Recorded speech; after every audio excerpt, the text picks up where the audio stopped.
Place maintenant à Bruno Cheviron, qui est chargé de recherche à INRAE, animateur d'une équipe travaillant sur l'optimisation de l'irrigation.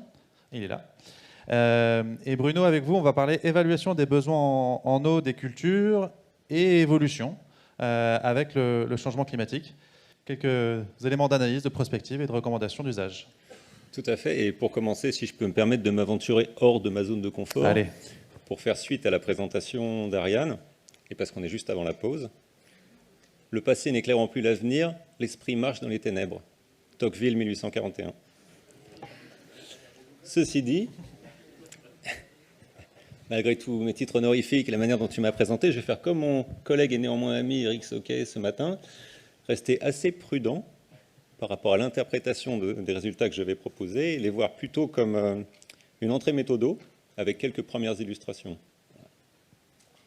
Donc je vais vous parler de l'évaluation des besoins en eau des cultures en regardant quelle peut être leur évolution avec le changement climatique, donc de l'analyse, un peu de prospective et quelques recommandations d'usage.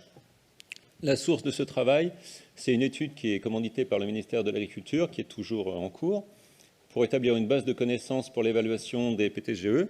Donc là, on traite d'un volet plutôt hydro-agro, mais il y a aussi un volet économique et financier, et sur les filières, dont mon collègue Sébastien Loubier va parler tout à l'heure. Pour l'action qui nous concernait, il s'agissait de produire une base de données sur les besoins en eau des cultures, pour les différentes cultures, en fonction du rendement visé, du type de sol, du type de climat et des pratiques d'irrigation. Donc toute la première partie de la liste, c'est des données, c'est un contexte, et les pratiques d'irrigation, c'est ce qu'on peut choisir, c'est notre levier d'action. Pourquoi il est nécessaire de quantifier ces besoins? Pour toute une série de raisons. D'abord des raisons techniques, pour permettre leur stockage, la transparence, l'accessibilité des données, leur représentation graphique d'une manière que j'espère intelligible, sous forme d'ABAC. En arrière-plan, il y a aussi des raisons tactiques, c'est que ça permet d'objectiver les discussions, de se passer des positions de principe autant que possible. Sur un plan opérationnel, d'informer les décisions des irrigants et celles des gestionnaires. Et on a quasiment un plan éthique ou philosophique qui est aussi de pouvoir identifier et promouvoir les bonnes pratiques dans la logique INRAE de voir l'eau comme le bien commun. Donc il faut se donner un cadre de représentation graphique pour ce travail. Donc on a un rendement... donc on va choisir comme cadre de ces représentations ce qu'on appelle la fonction de production. C'est-à-dire le rendement qu'on peut obtenir en fonction des quantités d'eau qui sont apportées. Si on n'apporte pas d'eau, on est juste sur un rendement pluvial qui va dépendre du cumul de pluie, mais aussi d'un certain nombre d'autres choses, de la chronique des pluies, du remplissage initial du sol et des caractéristiques du sol en termes de réserve utile. J'attire votre attention sur le fait qu'on peut avoir plusieurs éléments quasiment du même ordre de grandeur. Donc le remplissage initial du sol, le cumul de pluie et la réserve utile. La chronique de pluie elle-même, elle a une importance capitale qui fait qu'on ne peut pas raisonner uniquement en cumul. Avec la petite illustration que vous avez en bas, si on prend une pluie de 100 mm qui tombe tout à la fin de la saison, elle ne va pas servir à grand-chose. Par contre, 100 mm répartis en 3 fois au milieu de la saison, c'est plutôt intéressant. Donc là, j'avais parlé de ce qui conditionnait le rendement obtenu en conditions purement pluviales. Mais dans la vraie vie, le plus souvent, on peut irriguer. Et quand on irrigue, a priori, on augmente le rendement, on obtient donc la fonction de production. Ça permet au passage de distinguer les irrigations déficitaires des autres. Et la différence par rapport au cas purement pluvial, c'est qu'on va rajouter de l'irrigation, donc caractérisable par son cumul, mais aussi par sa chronique. Et à nouveau, on ne peut pas raisonner uniquement en cumul, et la chronique, comme pour les aspects liés à la pluie, a une importance capitale. Donc on ne peut pas uniquement raisonner en quota, il faut aussi raisonner en stratégie, comment on apporte ce quota, est-ce qu'on apporte tout ce quota, par exemple. Donc on a vu qu'il y avait plein de déterminants du rendement qu'on peut obtenir, c'est-à-dire il y a plein de croisements de cas à effectuer, concernant différents types de cultures, différents types de sols, les conditions initiales, les stratégies d'irrigation. Et donc l'enjeu pour nous, c'était d'arriver à constituer notre plan d'expérimentation, notre plan d'expérience, de manière à illustrer le plus large croisement de cas possible. Donc par rapport aux cultures, on s'est porté plutôt sur les grandes cultures. Par rapport aux descriptions nécessaires pour le sol, On s'est appuyé sur des cartes fournies par les collègues d'Orléans, en décrivant le sol à partir de sa réserve utile multipliée par sa profondeur, qui donnait une capacité de stockage, en le décrivant par le ratio entre la réserve facilement utilisable et la réserve utile, qui traduit l'accessibilité de l'eau. On a aussi croisé avec plusieurs niveaux de réserve initiale qu'on a exprimés en termes de différents remplissages de la réserve utile. Ensuite, on a regardé l'effet du climat en prenant 3 grands types de saisons. Une saison moyenne, une saison avec un printemps sec et une saison avec un été sec, avec en tête le fait que ça ne posait pas le même genre de difficultés, ou ça ne posait pas les difficultés aux mêmes personnes. Un printemps très sec, a priori, c'est plutôt un problème pour le gestionnaire. Un été très sec, c'est plutôt pour l'irrigant. On a considéré plusieurs quotas ou disponibilité totale de l'eau, on les appelle comme on veut. Et par rapport aux stratégies d'irrigation, c'est notre métier. Donc on a fait beaucoup de tests différents, en considérant des stratégies de type tour d'eau, j'irrigue oui ou non, ou j'ai des règles de report, exprimées éventuellement en fonction des pluies passées ou des pluies prévues. On a pris différents niveaux de déclenchement dans des stratégies dites au capteur.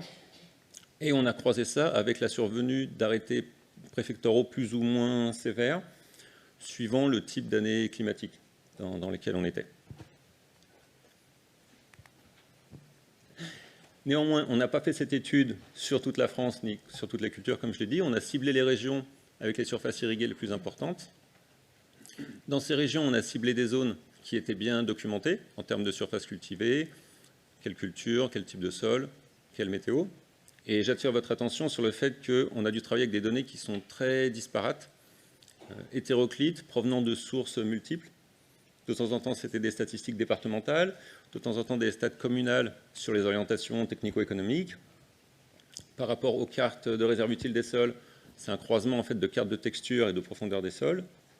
Par rapport à la nécessité d'avoir des données climatiques pour faire tourner le modèle, on s'appuie sur un réseau de stations, le réseau Radome, mais aussi des stations auto, manuelles, enfin, différentes caractéristiques, différentes qualités. Et vous avez compris que tout ceci et ce travail de préparation était nécessaire pour formater les données, pour les faire tourner dans notre outil de simulation. Donc l'outil, c'est OptiRig, pour la génération, l'analyse et l'optimisation de scénarios d'irrigation. Comme Rohan l'a mentionné tout à l'heure, c'est le modèle maison, avec lequel on peut travailler sur différentes familles d'espèces, ici plutôt la famille des grandes cultures. Alors comment ça fonctionne? C'est un outil à 2 couches, on peut dire. Il y a une couche externe dans laquelle on fait tout ce qui est numérique, gestion des simulations, préparation des runs. Donc c'est là qu'on va faire entrer nos hypothèses, nos croisements, disons, entre les forçages climatiques, les paramètres descriptifs du sol et de la plante, les contrôles qu'on choisit pour l'irrigation. C'est comme ça qu'on nourrit le modèle. Ensuite, on rentre dans la couche interne du modèle, qui tourne au pas de temps journalier, qui fait les calculs hydro-agro, calcul de développement de la plante, de bilan hydrique, production d'indicateurs, rendement et irrigation cumulée. Et ensuite, on exporte ça vers un support de représentation ou autre. Et comme on avait plusieurs millions de simulations à faire, on a dû utiliser un cluster de calcul de l'Université de Montpellier. En parlant bien du micro. OK. Donc pour les sorties produites, là, il y a uniquement le cas du maïs qui est représenté, mais il y a quand même environ 1 million de runs. Et ce qu'on voit, en fait, c'est qu'on ne voit rien. C'est une grosse patatoïde. Déjà, rien que pour le rendement pluvial, il y a énormément de variabilité. Pour le rendement irrigué, ouais, on voit vaguement se dessiner une fonction de production, mais il faut un petit peu en être persuadé quand même.